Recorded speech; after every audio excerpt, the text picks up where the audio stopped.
السلام علیکم ورحمۃ اللہ وبرکاتہ۔ آج انشاءاللہ عز و جل بہت اہم حدیث پڑھوں گا، تعظیم قبلہ۔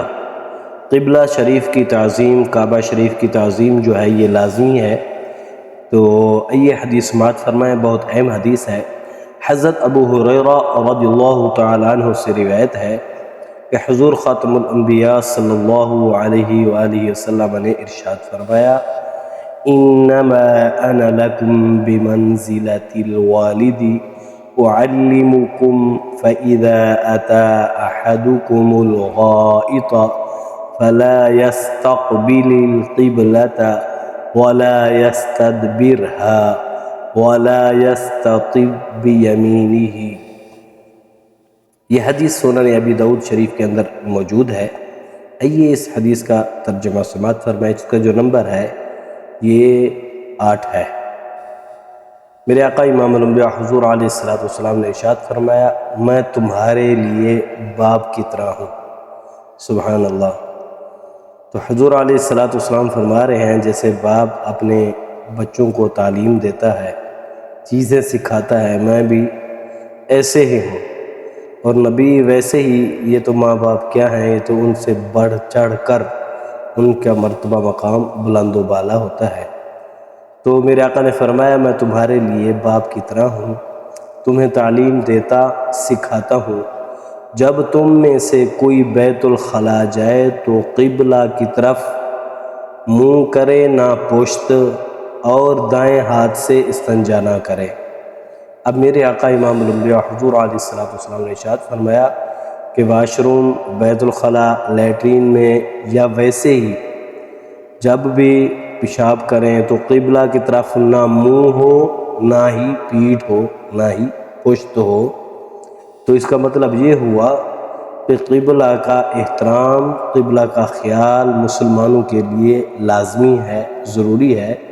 نہ ہی قبلہ کی طرف منہ کر کے پیشاب کریں، اور نہ ہی لیٹرین ایسے طریقے سے بنائیں کہ اس کا نہ ہی ادھر منہ ہو یا پیٹھ، کوئی بھی طرح سے جو ہے نا اس کی طرف نہ پیٹھ ہو، نہ ہی اس کی طرف منہ ہو۔ تو ایسی طریقے سے لیٹرین بنانی چاہیے، واش روم بنانا چاہیے۔ ہمیں اس چیز سے بچنا چاہیے، قبلہ کا جو ہے ہمیں احترام کرنا چاہیے، اور دائیں ہاتھ سے استنجا نہ کریں، کیونکہ دائیں ہاتھ ہمیشہ کھانے پینے، کسی کو کوئی چیز دینے لینے پکڑنے کے لیے استعمال ہوتا ہے۔ تو اس لیے ہمیں چاہیے کہ ہم دایاں ہاتھ جو ہے وہ استنجے کے لیے استعمال نہ کریں، بلکہ بایاں ہاتھ استعمال کریں۔ کیسے میرے آقا امام الانبیاء حضور علیہ السلام نے ہمیں یہ سبق سکھایا کہ جب بھی تم واش روم بناؤ تو اس کا رخ نہ ہی کعبہ شریف کی طرف ہو اور نہ ہی دوسری طرف ہو، یعنی تم بیٹھو تو کعبہ شریف کی طرف نہ پیٹھ جائے تمہاری، نہ ہی اس کی طرف منہ ہو۔ تو ارشاد نبوی کے مطابق عمارت ہو یا کھلی جگہ، قضاء حاجت کے وقت قبلہ کی طرف منہ اور پشت کرنا ممنوع ہے، منع ہے۔ ایسے ہی استنجا جیسے کاموں کے لیے بایاں ہاتھ استعمال کرنا چاہیے۔ اس حدیث مبارک سے معلوم ہوا کہ نبی اکرم صلی اللہ علیہ وآلہ وسلم امت کے لیے روحانی باپ ہیں۔ سبحان اللہ۔ جس طرح ازواج مطہرات رضی اللہ تعالی عنہن امت کی روحانی مائیں ہیں، یقیناً آپ صلی اللہ علیہ وآلہ وسلم کی امت پر شفقتیں باپ سے بڑھ کر ہیں۔ یہاں باپ تو کیا ہے، میرے آقا امام الانبیاء حضور علیہ السلام، لاکھوں باپ آ جائے، لیکن میرے آقا امام الانبیاء حضور علیہ السلام کا پھر بھی مرتبہ مقام بلند و بالا ہے۔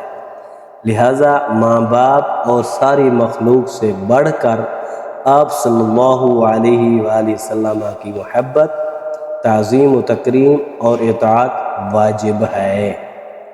تو دعا ہے اللہ تعالی ہم تمام مسلمانوں کو اس حدیث پر عمل کرنے کی توفیق عطا فرمائے کہ جب بھی ہم اپنا قضاء حاجت کے لیے واش روم، پیشاب کے لیے بیٹھیں تو قبلہ کا خاص طور پر خیال کریں، نہ ہی ہمارا منہ اس طرف ہونی چاہیے اور نہ ہی ہماری کانڈ اس طرف ہونی چاہیے۔